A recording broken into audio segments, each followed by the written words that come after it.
சகோதரரே, உங்களுடைய தொழிலையும் பேரையும் சொல்ல முடியுமா ப்ளீஸ்?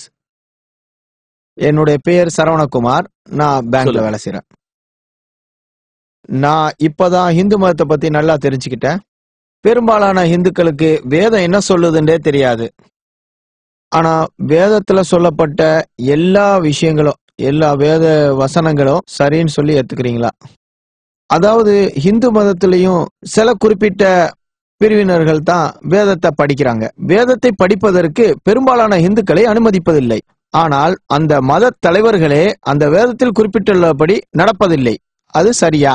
பிறகு ஏன் அவர்கள் அப்படி நடப்பதில்லை? இதுக்கு பதில் சொல்லுவோம். சகோதரர் கேட்டது நல்ல கேள்வி. வேதங்களில் சொல்லப்பட்டிருக்கும் அனைத்தையும் நான் நம்புகிறேனா என்று கேட்டிருக்கிறார். இரண்டாவது கேள்வி, வேதங்களை ஒரு சில இந்துக்கள் மட்டுமே, அதாவது அறிந்தவர்கள் படிக்கிறார்கள், மற்றவர்களை தடுக்கிறார்கள் ஏன் என்று கேட்டார். முதல் கேள்விக்கு பதில், நான் வேதங்களில் இருக்கும் அனைத்தையும் நம்புகிறேனா? ஆராய்ந்து பார்த்தால் திருக்குரானில் சூரா அர்-ராதில் அல்லாஹ் சொல்கிறான், அத்தியாயம் 13 வசனம் 38, ஒவ்வொரு காலத்திலும் இறை செய்தியை அறிவிக்கவே செய்தோம். லிகுலின் அஜ்லின் கிதாப், ஒவ்வொரு காலத்திலும் இறை செய்தி அறிவிக்கப்பட்டுள்ளது. குரானில் 4 மட்டுமே பெயரோடு சொல்லப்பட்டுள்ளது, தோரா, ஜபூர், இஞ்சில் மற்றும் குரான்.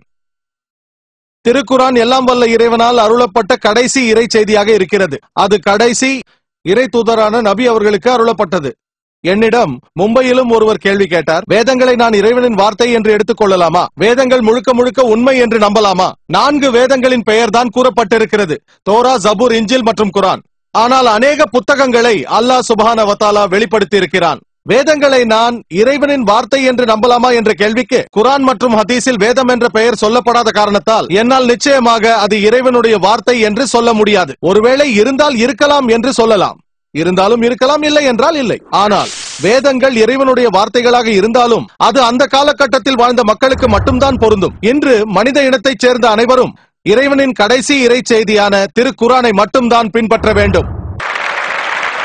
வேதங்களில் இருக்கும் அனைத்தையும் நான் நம்புகிறேனா என்ற கேள்விக்கு என்னுடைய பதில், சூரா பக்ராவில் அல்லாஹ் சொல்கிறான், அத்தியாயம் 2 வசனம் 79, ஃபவைலுல் லில்லஸீன யக்துபூனல் கிதாப பியைதிஹிம் சும்ம யகுலூன ஹாஸா மின் இன்தில்லாஹ் லியஷ்தரு பிஹி ஸமனன் கலீலா ஃபவைலுல் லஹும் மிம்மா கதபத் ஐதீஹிம் ஃபவைலுல் லஹும் மிம்மா யக்ஸிபூன்.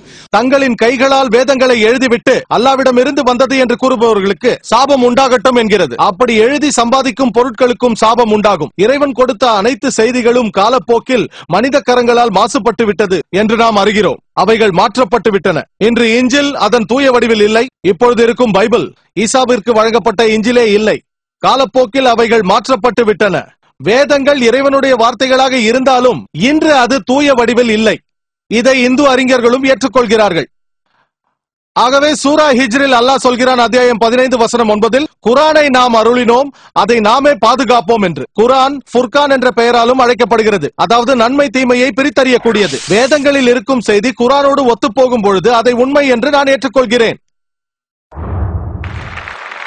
ஒத்துப்போகாத விஷயங்களை நான் தள்ளி வைக்கிறேன்.